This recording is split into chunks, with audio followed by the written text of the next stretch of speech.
Well, first question is, what's new in the upcoming year? What are you excited about? Well, we obviously the size of our district, we have a lot to be excited about. I think one of the things that comes to the forefront right off the bat would be the start time or date of the start time. Traditionally, we have started, near the end of August. This year, we're going August 14th, and of course, the reason for that is that it aligns to our holiday break, so that semester, the end of the first semester, happens at the holiday break, and then when kids come back from holiday break, we're into the second semester.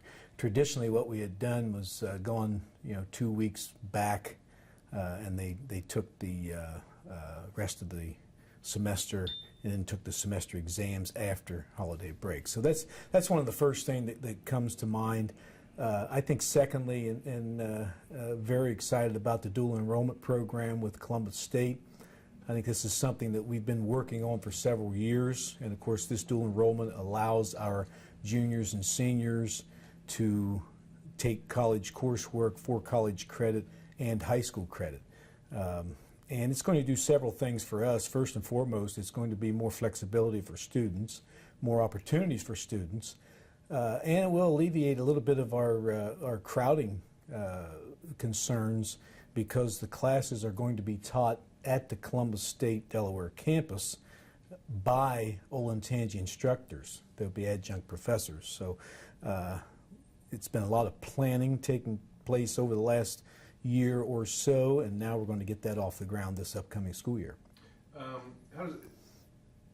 Will those Columbus State credits, can they be used at any state school? Yes. Straight in freshman year, or do you have to go to Columbus State first? Or? No, you can use those courses that you take there at any university or college, in Ohio. Most universities or colleges in Ohio. And of course, we still have the AP offerings that we've always had that we'll continue to offer to our students. But now, again, our students have that choice, that flexibility. And from a parental standpoint, you're looking at the potential for kids to graduate from high school with a minimum of 1 year of college credit in their pocket. So again, that's beneficial to students, but when you look at it from a taxpayer standpoint or a parent standpoint, that's also money in your pocket, because you're able to get through 1 year of college at basically no or little cost. That'd be great. Yes. Back to the early start. Is there an early finish then? Are they out Yes. earlier? Yes, they will be out early. They will be out before Memorial Day. In fact, I believe graduation is May 17th, which is very early. We went June 2nd this year. And again, that aligns very well to the college programs. It aligns very well to the winter holiday, so that it's a natural break. You're in end of the first semester, then you come back starting the second semester. Okay. Let's see. What's the number one thing you're excited about for this school year? You may have already covered that. Yes, that's that dual enrollment piece. Okay. Is there anything new as far as, I know you don't like to talk about levies, but no one likes to talk about levies, but any monetary issues coming up for the district? Thankfully not this year. One thing that we have going here in Olentangy is the fact that we're extremely different from a lot of school districts because of our enrollment growth. That has continued. That does continue to be a challenge. We'll probably start the new school year with roughly 18,100 students or so.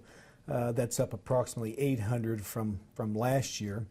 We were growing at the 1,100, 1,200 rate per year. I have had some tell me that we're not growing anymore, but I continue to remind them growth stops at 0. If you drop from 1,100 to 800, you're still growing. You're just not growing quite as fast as you were. We're still the fastest growing school district in the state. I believe we're now the 7th largest. So that does create a challenge from a standpoint of where you're going to put all these kids, and that's part of that dual enrollment partnership with Columbus State. This is one of the first years in a long time that we won't be opening new buildings. Our dilemma over the past 2 or 3 years, or our challenge, has been, how do you continue to grow without building new buildings?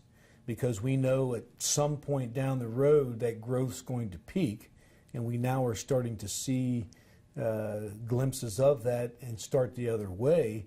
And if we're still growing when we've hit the peak, we've waited too long, and eventually we're going to get into a problem of facilities sitting, half empty. So we keep that in front of us at all times. That definitely does, somewhat tie into that finance piece, because not only are we looking for money to operate our schools, but we also have to have money to build. We have about $400 million worth of facilities here now, and very well taken care of, but some of them are now 20 years old. So the focus has gone more from building new buildings to updating and taking care of or maintaining the buildings that we built 20 years ago. So that will continue to be a challenge. The beauty of the district is the fact that academically we're doing as well or better than we ever have, which continues to bring more people into the district. That's why they move here, because we are high achieving. And now we need to continue to look for ways or different types of educational delivery that will at least slow down the building. And we think that the partnership with the Columbus States and the ideas of AP academies that are on in the planning stages, those are the things that are going to alleviate some of the need for those facilities in the future. Okay. Let's see here. I guess, what do you see as your biggest challenges? I think you addressed some of that as well. And then finally, you're adding 2 deputies to the middle schools. There's 5 middle schools. Are these 2 additional deputies, or are there already some in the schools? Yeah, we currently have 3 SROs, school resource officers. We're adding 2. I think that's a major focus for not only our school system, but all school systems, would be that safety piece. In fact, along with adding 2 more SROs, we are putting all of our staff members through what's called ALICE training, which I can give you the what ALICE means: alert, lock down, inform, counter, evacuate. Basically, all that means is a different way of looking for potential risks or potential security breaches in our school systems. In the past, we have somewhat gone with the idea of herding everybody in and getting quiet. We're taking a little bit different approach. So that somewhat, the ALICE training ties hand in hand with the addition of those SROs. Safety is a big issue, has been and will continue to be. Unfortunately, in today's world, enough shootings have taken place that we know and understand trends. So we now know and understand that there's a different way to reacting to some of those safety issues. So ALICE training for every employee in the school district, additional SROs this year, 2 more. The goal down the road would be to add additional SROs, whether that be 1 for every middle school. We'll wait and see. But we take safety extremely seriously here, and we'll continue to do so. So we're training all staff members and providing additional resources from a law enforcement standpoint. So there's going to be 5 SROs, Correct. 5 middle schools now, but not necessarily one dedicated to each right. school? Right now we have 3, which 1 dedicated mainly to the high schools. Those 3 will stay mainly with the high schools, even though they do get into the elementary some. Those 2 additional will be dedicated to our 5 middle schools. So they will be moving back and forth. And again, our hope and our goal would be down the road that we have 3, 1 for every high school, and 5, 1 for every middle school. When that happens, when that takes place, that will continue to be part of our discussion in our strategic plan. Okay.